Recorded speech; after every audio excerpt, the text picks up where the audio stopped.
So we're doing a headlight change and an oil change on a 2014 Chevy Cruze, and it's pretty simple. Just to verify with you guys have this car. It is an H13 or a 906 or 9008. So the old one's right there. So simply, we're just gonna twist, pull out.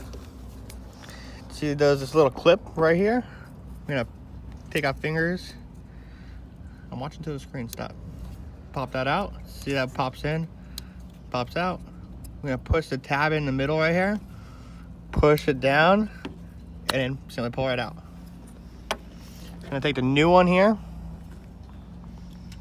line it up, shove it in, hear that click, and simply just push that in. Try not to touch the glass itself, because these halogens, and touch them, they ruin the life of them. Now, there's gonna be three little tabs here. They're all different sizes, so it's only gonna go in one way. We're gonna just line it up until it pops in, and then as soon as it pops in this hole, we just simply turn pretty much 180 degrees, and bada bing, bada boom, turn on the headlights. Yep, they're on. What? It's on. High beams? Yep. Alright, so we're getting the oil filter off of the Chevy Cruze right now and about to jack it up. So we're getting the size right now.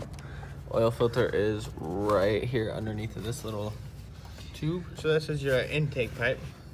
You can see the wrench is on it right there. It's See, this is your intake pipe. So it's right underneath the intake pipe and right between your radiator hoses. You have your oil filter chart canister.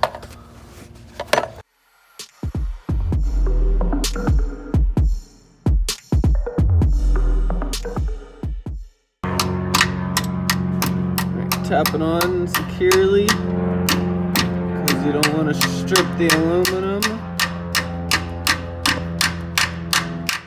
Ain't nobody want to strip nothing. Look at that, breaks loose beautifully.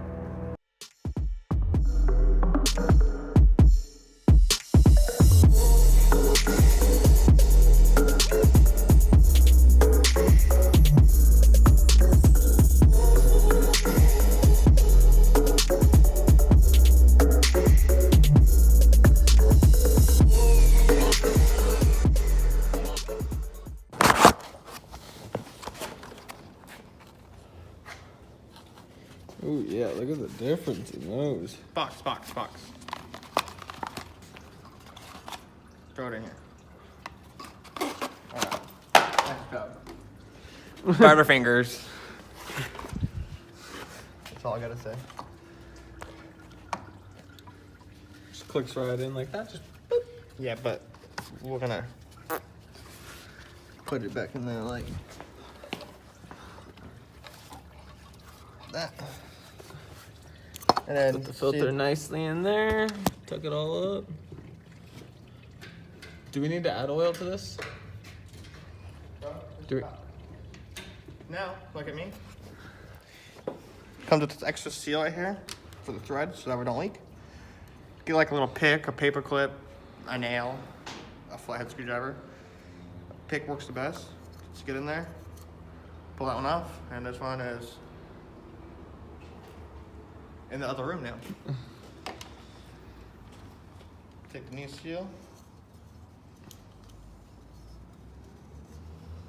You got the oil? Mm-hmm. You want to put fresh oil around the ring so that way when you basically clamp it down, it don't get caught on nothing and it will actually seal. I know I did not say that word. Crap.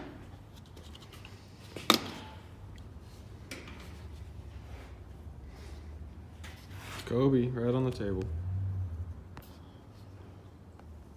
So I'm just dipping my finger in here, getting some oil all around that ring.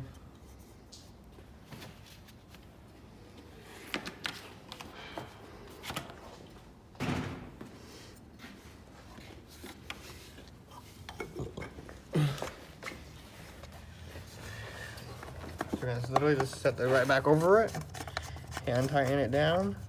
After we get it hand tightened down, we're gonna use the lip, and now we're gonna take the wrench here and hand tighten it tight.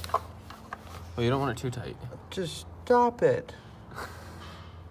Wait, it's hand tight with the fingers. No, it's not. See how I just snugged it? You see how I snugged it? Now, I want to make sure that you still have a seal on it. And I'm just going to spin her on.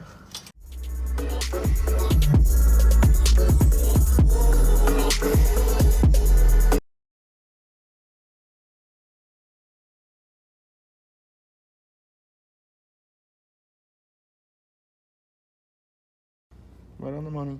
Right on the money. Mm-hmm.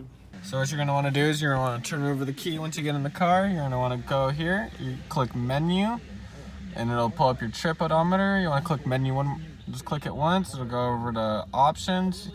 Then it'll give you like blah blah blah 0% remaining. You just click hold set. Click, it'll reset. It'll give you the option yes or no. Right, so you use this little button, hold that, it'll set clear. Use this to go up and down for the yes or no, and then you just click this to confirm, and boom, it'll say remaining oil life 100%.